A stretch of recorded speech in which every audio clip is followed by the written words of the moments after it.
sermon by our pastor, but my prayer is that God will continue to add value to the elders. Amen. I mean, of course, it is not of myself to say that I am an elder. I think I'm still far from that.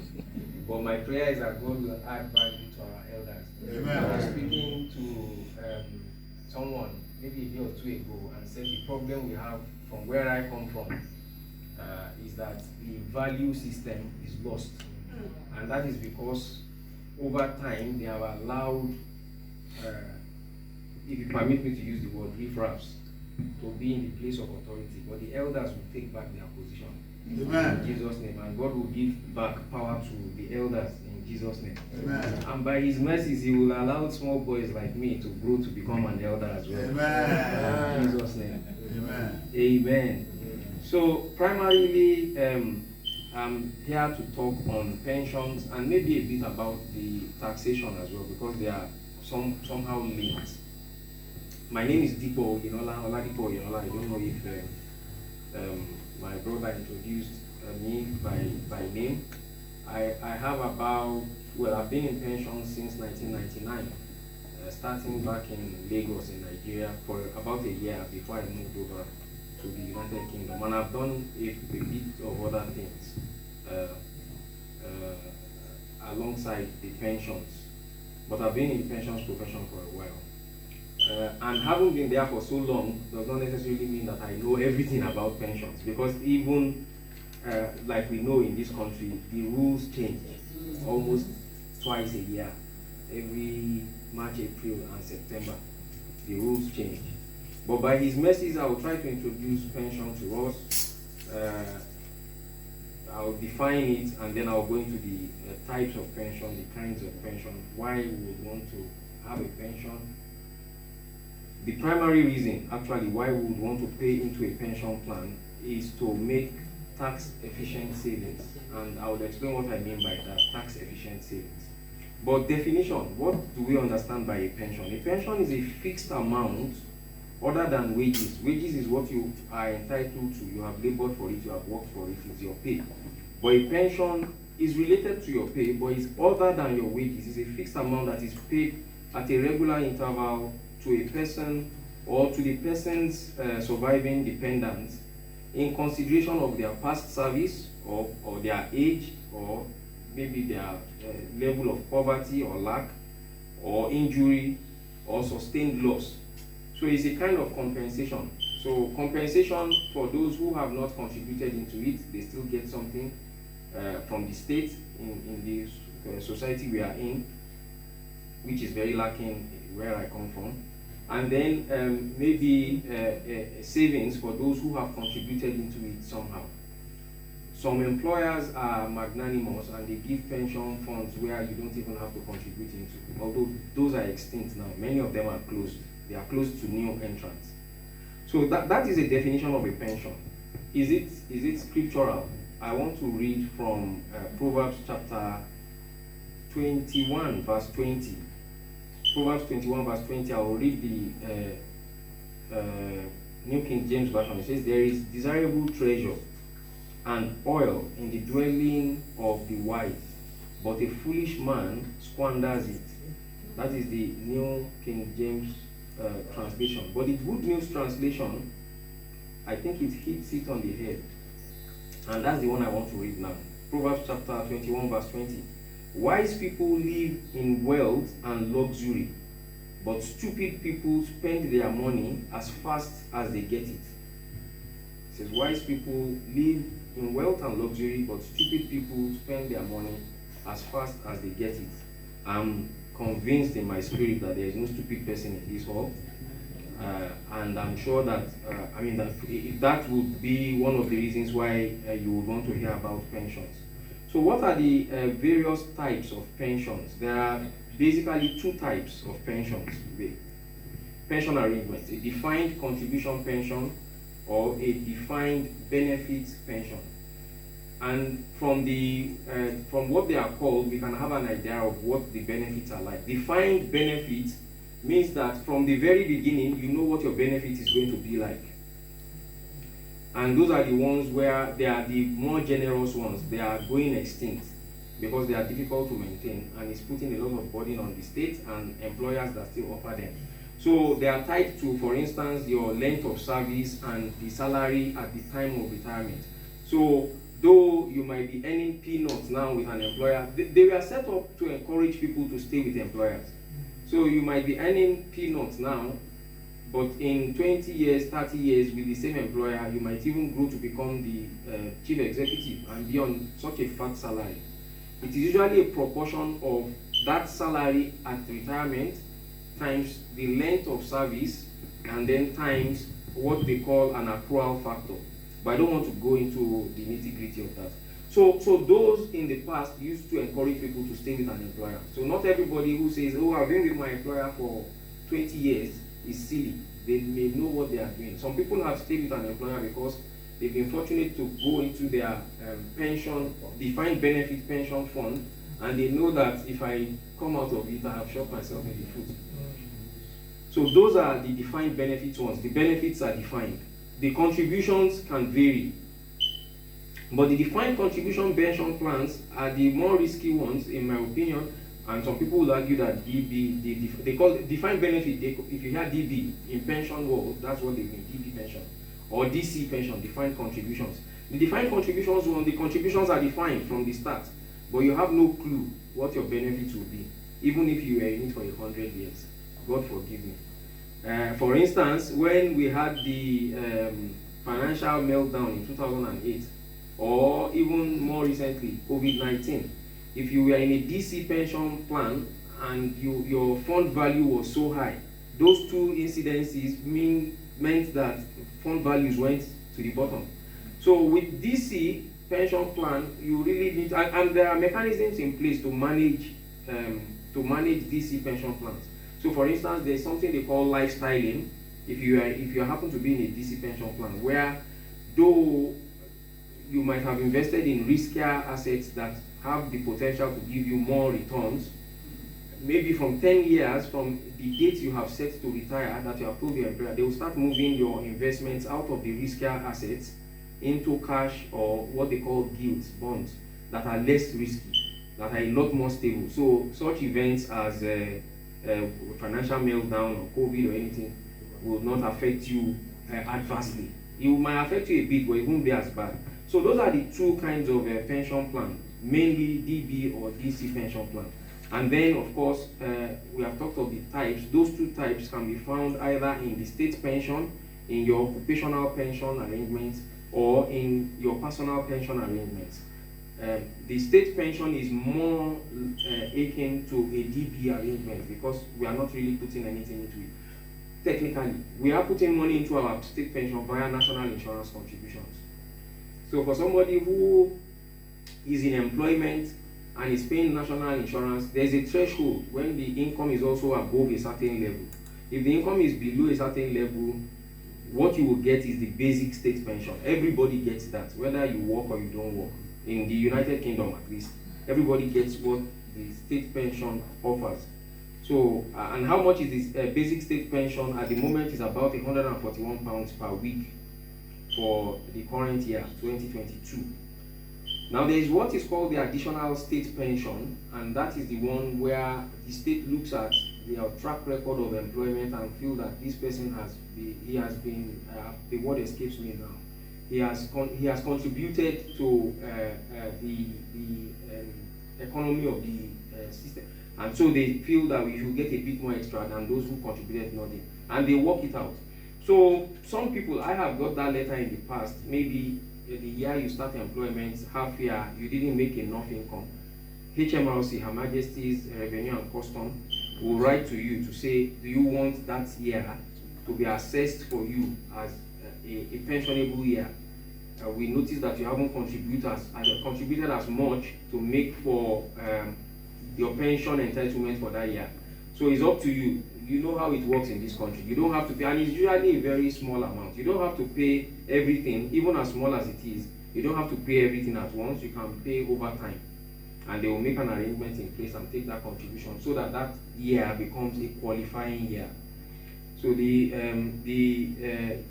you'll be eligible for the new state pension if you are male born after 6 April 1951 or a female born after 6 April 1953. On the internet, you can get details about the eligibility, how much is paid. I've given us an idea of how much the basic state pension is. The additional state pension will be worked out at retirement, and HMRC will confirm it to you that on top of your basic state pension, because of your working history, life, you can get this much more. So that is the basic and the state pension. You will usually need at least 10 qualifying years on your national insurance record to get any state pension for the additional benefits. And they do not have to be 10 qualifying years in a row. So for instance, you have worked 2 years and you decide, I've had enough of this, I want to go like they do here on a tour of the world. You can take a break. When you come back 2-3 years later, you can work another 2 years.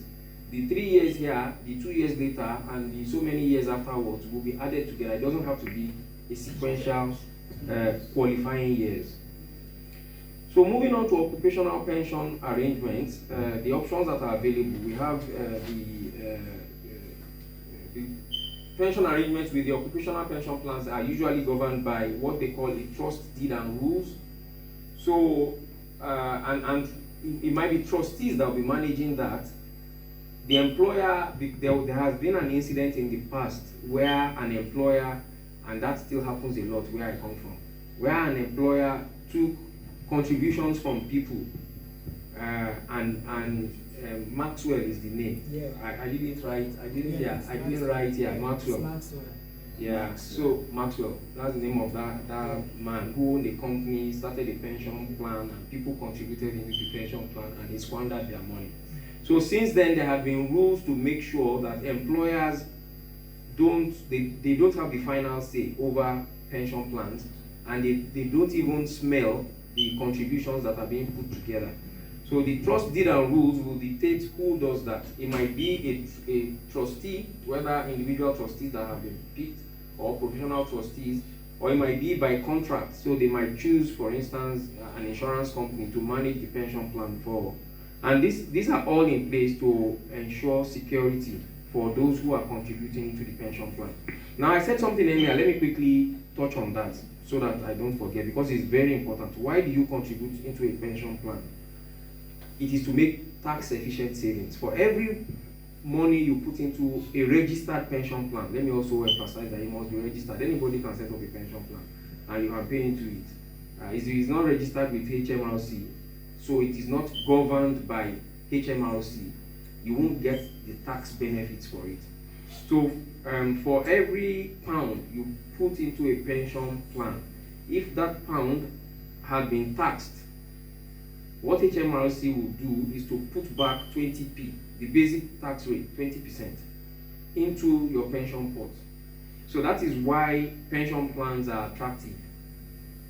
I'm here to talk about pensions. I don't want to discourage anybody from pensions. And of course, in an employer occupational pension scheme, if you are contributing into the pension plan, your employer also contributes, many times up to 2 times or 3 times what you have put in. So if there is any thing that discourages you from contributing into a pension plan, let that attraction of I'll be getting that much extra from my employer, let it encourage us to contribute into a pension plan. But we need to also be careful and be mindful and take ownership of our pension pots if we have one. And I will encourage us that we have one. At least Proverbs 21:20 tells us that we should save and not spend all our money as fast as we get it. So those managing pension plans also have what they call an annual management charge. If you are still active and in the employment of your employer, the AMC might be reduced. The employer might meet part of that charge or your pension pot. Some employers may say, no, we don't want to have anything to do with that. So it all comes out of your pension pot. But when you have left the company employment, the totality of the management charge falls on your pension pot. It sounds odd, but I have seen instances where a man who didn't work for such a long time, a short period of time, had a little kitty in the pot. Pension rules dictates when you can take out your pensions. So there's what they call a normal retirement age that the government is constantly increasing now. I think it's gone up to 67. Yeah, now. Yeah, it used to be, this is something that used to be 60 for women, 65 for men. Then they started with equalization, made it 65 for everybody. Now they are moving it gradually. That was when women protested that they have been discriminated against. Of course, they are regretting that. Yeah, that it is that. Yes, yeah, it started with the protest about being discriminated against and all that stuff. So they equalized it, and then the government thought, you know what? Let us even start increasing the retirement age. Yes. Praise God. It's going to be 68 now. It will be, yeah, I mean, it's going to be a lot more than that. Before we know it, I don't know what the year is, but I think I put it down somewhere here.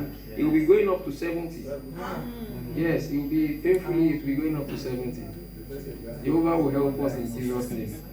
Now, of course, a pension is just, I dare say this, and I stand to be corrected. Pension is just one way of saving for the future. There are a lot of other ways.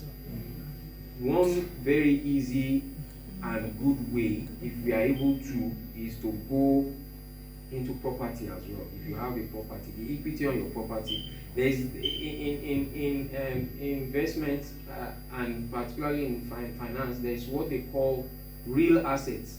Property is one of them. They say it's real assets in that inflation most times can't eat into your profit there. Yeah, so you have, for instance, in the year that the current president, where I come from, 2015, got in, I moved money from here, pounds, the exchange rate was 250 to 1 unit of the currency. I moved it and invested. In that same year, exchange rate moved from 250 to 2015, it moved to 500. There's no amount of profit I can make, except I'm extremely lucky. They ruined that investment. So, but property, the value of property increases. Now, okay, I take that back. I was fortunate in that the investment was in land, which is still a real asset. So eventually, when I sold it, it took account of all the devaluation of the currency. So I still got something out of it. But yeah, so pensions is one way to invest. There are other ways to invest. Pensions will give you the tax savings. So if we are able to, the wealthy people know how to use it well. You know, when you are wealthy, and that is one of the reasons why I prayed that God will add value to us and to the elders. When you get to a stage in this country, you can go to HMRC and negotiate the way that they deal with you. I give this much to charity, I give that much to this, I do this, I do that, I do that. And then they can say, okay, you know what, we'll look away from you. That income that you are getting from there, you can don't pay tax on that one. They do it to the wealthy people. You can go and negotiate your way with them based on what you are doing in the society. They appreciate charitable work. Yes. Yeah, they appreciate it a lot. So yeah, so there are people that do that. We'll get there in Jesus' name. So that's occupational pension plans. So some pension arrangements are contract based, so they are not managed by trustees, or those are the ones that I said the employer can call an insurance company to help manage it. There is something they now call a master trust, where many employers come together again to an insurance company or to an operator that has been licensed by HMRC. So they manage not only the pension for one company, but for many different companies. And the arrangements can be segregated. That is, every employer knows there are only two pots, or it can be pooled, where everything is mixed together. When the time comes, we just take some money out and give it to you. So I've talked about what is referred to as the normal retirement age. There are instances where one can where one can take their benefits before the normal retirement age. For instance, instances of ill health. In instances, they call it IHER, ill health early retirement. In those instances, usually there will be laws in place, and unfortunately, we will not be among those that will take ill health early retirement in Jesus' name. Because one of the conditions for taking it is that the ailment is terminal.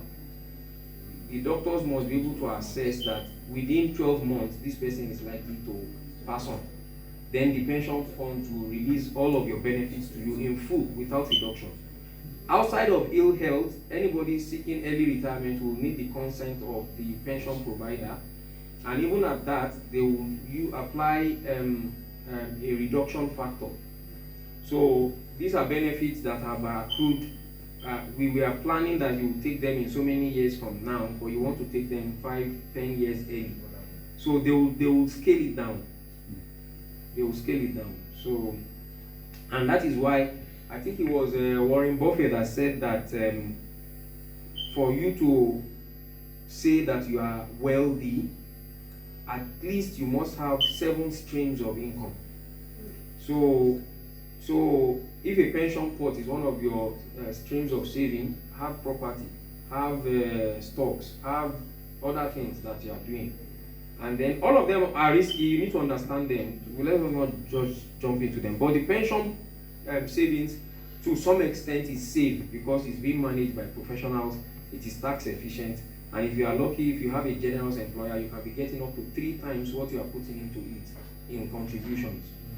So there is something they call an additional voluntary contribution. After your employer has put in so much, after your contributions have gone in, you work out. Every year they will tell you how your pension is performing. If you work out, they will estimate what your benefit is likely to be at retirement. If you feel that it won't be sufficient, you can do what they call an additional voluntary contribution. And touching on the additional voluntary contribution moves me on to the third kind of pension. We've talked of state pension, the occupational pension, and then the personal pension arrangements, again by organizations that are registered with HMRC, and therefore you can have your tax benefits. So there are a good number of them in the market. There are personal pension arrangements which an individual can do. There are group personal pension arrangements which a group of people, and oftentimes it will be an employer that does not want the headache of managing a pension plan. They will just arrange a group personal pension arrangement for their employers. There is what they call a self-administered pension arrangement. So with those ones, you have a bit of flexibility with them. You can dictate what happens in terms of investments and all the rest of that to a large extent. So it's like you being a pension a pension provider yourself, but you still have to go to a registered person, and then you can, depending on your financial knowledge, do things the way you feel it will work best for you. All pensions arrangements are regulated by the government via the Department for Work and Pensions, and they have to be registered with HMRC. Pension scheme must be registered with HMRC before contributions made into it can qualify for tax relief and exemptions from tax on the investments of the contributions. You know, even a pension fund that is not registered, even the returns on their investment will need to be taxed because they have not registered with the HMRC. So taking your pension, so once you have put your money into the pension plan, can you change your mind? Yes.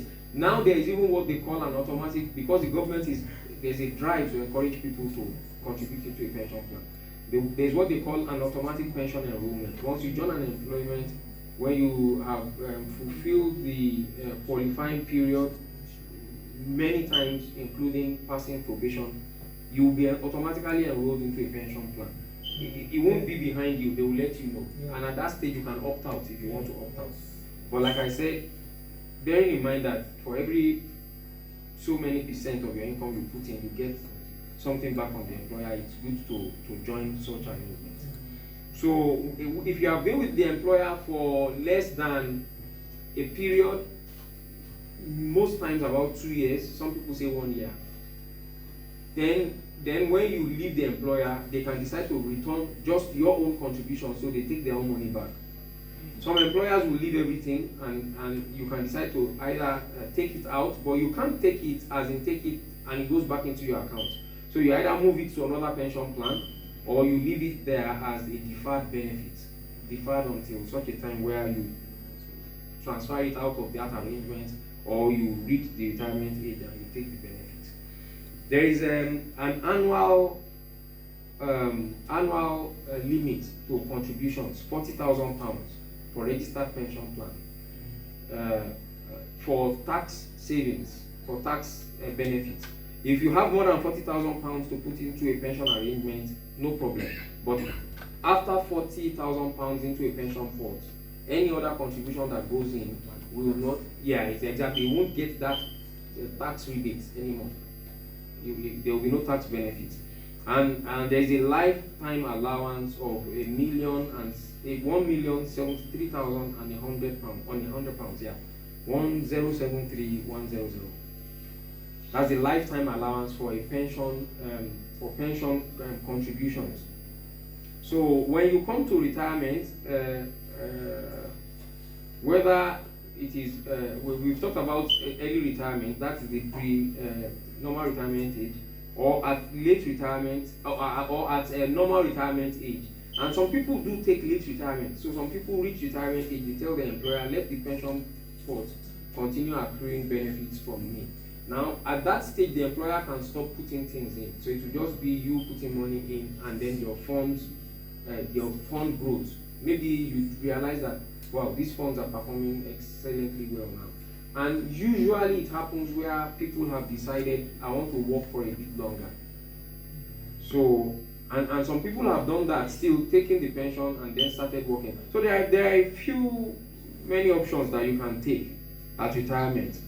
But one thing is certain, you can either take all of your pension pot as a pension, or you take part of it as a lump sum, a tax-free cash lump sum.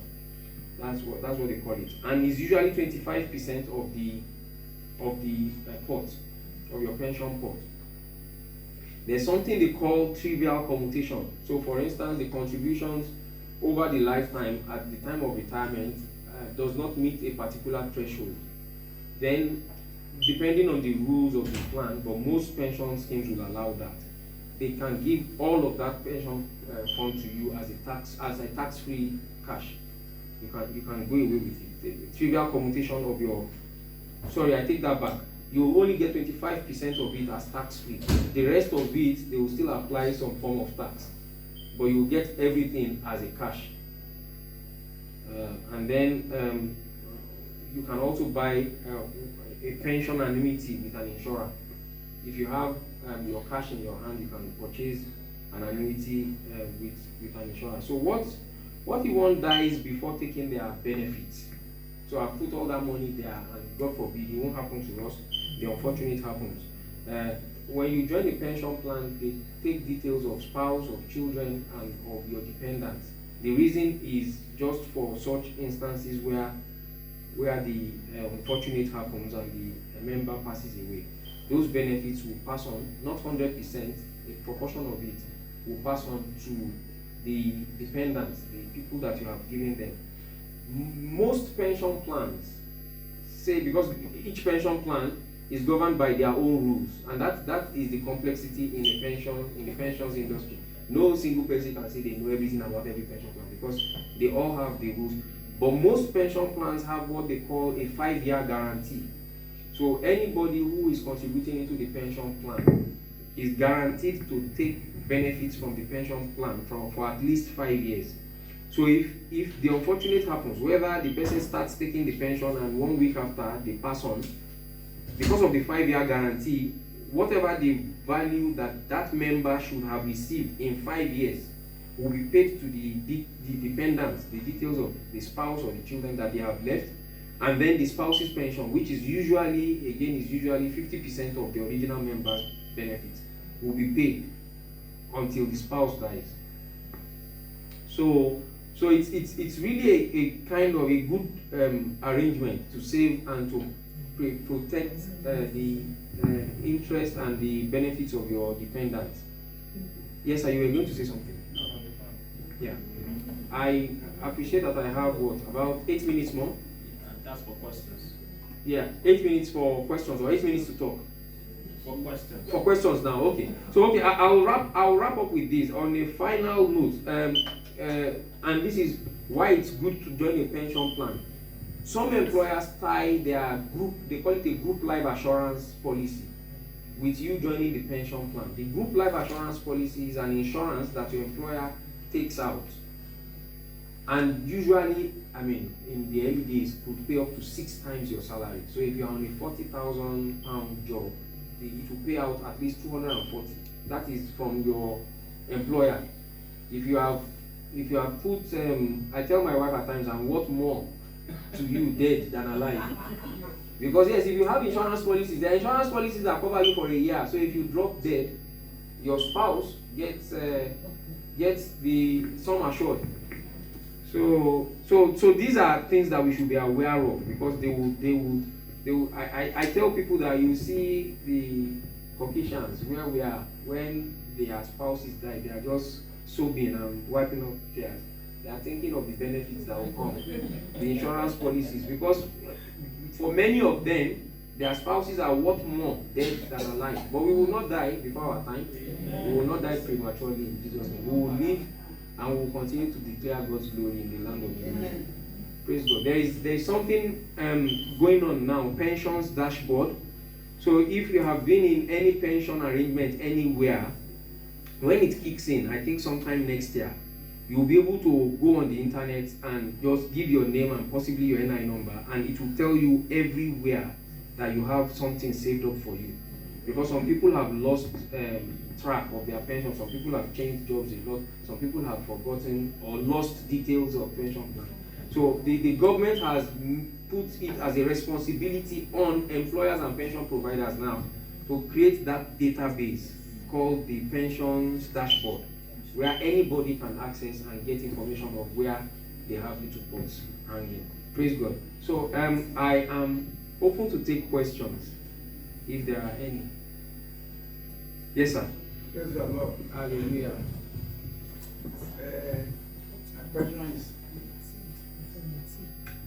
My pension is when you have houses here. Yes, sir. And you are not living here. It depends. If you want to sell the house, now they will take tax there. Yes. Why is it like that? But when you are living there, they will not take tax. Yes. Now, your primary property, the one that you are living in, is the one that is tax-free. So if you sell that one, whatever benefit you get from it is, you can take it away 100%. There's no need to pay tax on it. But any other property after that, so and it's an absolute rule, that one. So if you are living in one property now and you sell it and you get the benefit, when you buy another house, when you sell that one, you pay tax on that one. It's just the one. It's only once, one property, and that is it. I know somebody who did what you are saying, sir, and sold a few properties, didn't pay tax. They caught up with it. The way they operate in this country, if you don't know, let me try. I'm sure you know. They will wait for you. They've spotted that you have made a mistake. They won't talk. They will wait for you for a long time, so that you can't tell us I forgot, which is what that man was trying to tell them. It's somebody I know. So they waited for him. And then when he told them, oh, I forgot, I didn't know, the ignorance is not accepted. They told him, don't worry. We know you also have this and this and this and that. So go and sell this and this and this and pay the fine. He paid a huge sum. He had to sell some property to pay off the charges. So it's just one property that is free. Is it good when somebody, the Indian people are doing it? When you have a property like that, you pass it to your Children. So your children. Yes, you And can. your children will give you like 100,000 or 50,000. Then there will be no problem. Well, the law does not recognize that, because as long as there's an exchange of money, then you have to declare. Do you know even gifts? You have to declare gifts when you do self-assessment. So the law will not recognize that. But I mean, at the end of the day, the Bible says that we should leave inheritance for our children and our children's children. So it's the glory of the Father to even do that. I would expect the children, if they are reasonable, to make sure that they fend for that man, the father or the mother, It's either way that have done that for them. You know, but yes, you can bequeath a property to a child. Now, if you do that, and within, I think it's 7 years. 7 years. Within 7 years, God forbid you pass on, that child will pay tax on that property. But if you bequeath it and after 7 years you are still kicking to the glory of God, then it becomes free for that child. There's no tax. So again, these are things that we need to understand, and possibly that is why my dear friend Mr. Adibambo said that I'll be talking about taxation. So there are tax implications for these things, but these are things that we can pick up. If we don't have an accountant, we can look it up on the internet. And I'm happy to also not advise, because I'm not qualified to advise, but enlighten, so that we can make informed decisions. Ma, you were going to say something now. Yeah. Sorry, Daddy. Did Daddy still want to say something? Yes. Okay, let's leave Daddy. Yeah. Yeah. I have an accountant at home. Okay. My daughter Okay. is working with a company, Okay. big company.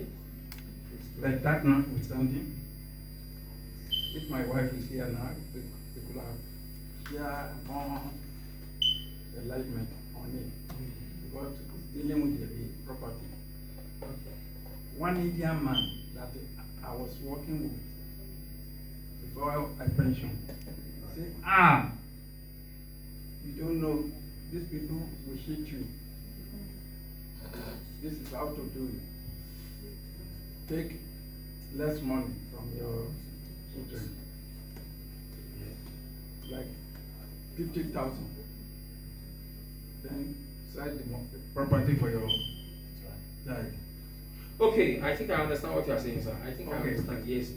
Yeah, that is yes. If you buy a property, I'll address that. If you buy a property, say for 100,000, and you sell it for 99,999 pounds, £1 less. If you sell that property, you don't pay any tax because you have made a loss. So that's what the Indian man was telling you. So as long as you have sold it for less than how much you bought it, you don't pay, you have escaped it. So that is, I never even thought of that, but yeah, that is what has happened there. Now, that is, you escape both the capital gains tax and the income tax, because there's really no income. You have sold it at a loss. Yes, you can do People are that. allowed to do that. Say no. Well, there are loopholes in the law. There is no law against it. There is no law against it. So if you do it, they can't come and arrest you. So I won't be teaching anybody to lie, but all you claim has happened is that the property dilapidated and it was sold at giveaway. What I want to ask is, if you have second property, do you need to pay tax on it? If you have a second property, you don't Is it have to every pay year tax. or how do you do that? No, if you pay tax when you sell. Oh, council tax. Council tax. No, I'm not talking about council tax. I'm talking about, do you need to pay a account every year? No. You need to pay the government. No. You need to pay No. tax every year. No, it's not tax. It's probably an arrangement. 1 minute, man. It's probably a fee from your letting agent. The letting agent will collect something for managing the property for you. If you don't have a letting agent, then I would recommend that you have one, because they will do what is needful in terms of the law. There are so many things now around owning a property. I think I've overshot my time by 2 minutes. Am I? Yeah, 2 more minutes. 2 more minutes, okay. So you don't need to pay tax every year. No. It's only when you sell it. From the rent. That's what I mean. From your rent. Oh no, you pay tax on that. Any income that comes to you, you pay tax on it. Yeah, you have to pay tax. Otherwise, they come after you. Yeah, any income that comes to you, you have to pay tax. So if it's coming from a second property, you have to pay tax. Yeah, I think it's okay now. I just wanted to let her know that she has to pay tax Yeah. from the rent. Yes, From you have that to property. pay tax. You have to do self-assessment. And pay tax on it. Otherwise, inland revenue will come They after won't come to you They'll be the right. year after, 2 years after. They will come to you long after, and then they will approve everything and then put a they will come punitive after charge. you. Yes, they will. So please address it. Yes, sir. You need to Yeah, address it. my question is this. From where we came from, they mandate it. It's mandatory that they deduct your pension. Like you said, the arrangement might be between the company and you. But yeah, I could see you said this, you could opt out, it's optional for you. But in view of that, at the last submission of your presentation, you talk about insurance. So could one weigh the pension and the insurance, knowing fully whether you could get just, like as you said, about 4 times of whatever you have insured? So the option between the pension contribution and the insurance at the end of the day. So what is your take On in it? between that? Yeah. So you mean buying an annuity? Buying an annuity? An annuity is like a pension. Yeah, I know. But it's I know. because you have the cash. Yeah. Yeah. It's almost the same. It's almost the same. It's just trying to guarantee. It's a safety net. So you are taking the risk of yourself. Okay, I have this much now. I don't know what will happen tomorrow. Let me just pay to this insurance company. They take the risk. They have I've forgotten what they call them now. Underwriters. They have underwriters who would assess the possible risk, take medical records, project how long you are possibly going to live for, look at so many different things and decide that, you know what, with this money, this is the maximum profit we can get. We have to keep something for ourselves. This is what is left. It is that they will divide and tell you, okay, this is the pension we can offer you. And then you now have to decide whether I want to take that offer or not. And even with that, the what's it called? The benefits can still be very much like a pension arrangement. So they have something that is increasing. They say is increasing pension, increasing annuity, not pension, increasing annuity. So the amount they pay you increases every year. It can be joint life, so that even when you pass on, it will go on to the second person in the annuity. But then at that, because I could remember even at the time of assessing my pension, Yeah. they advised, or it's optional anyway, that I could go into annuity completely. Yeah. That means the entitlement of the benefit from pension will cease. Then Yes, that process is called buying out. I know. They That's- buy out. So what happened is that the insurance company buys out your benefits pension. with the employer, and then they take on the rest. So in other words, the point I'm just trying to make clear is that at the end of the day, the insurance could still be an alternate. Yeah, exactly. It will always be. Yes. Thank you, sir. Thank you very much. Thank you for listening. Thank you for having me.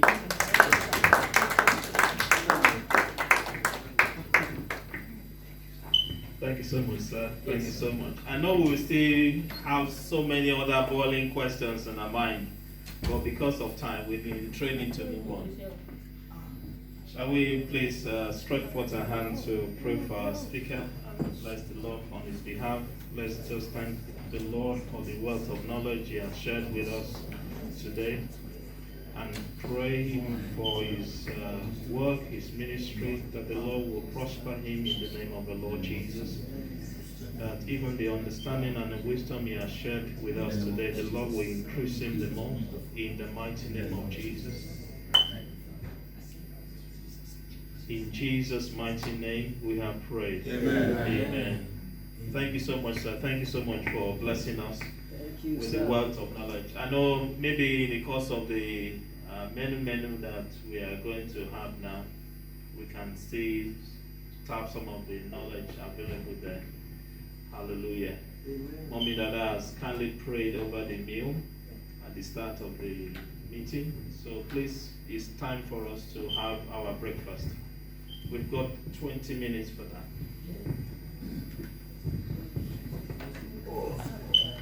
Welfare team, they've disappeared. Inner room. Okay. The upper room.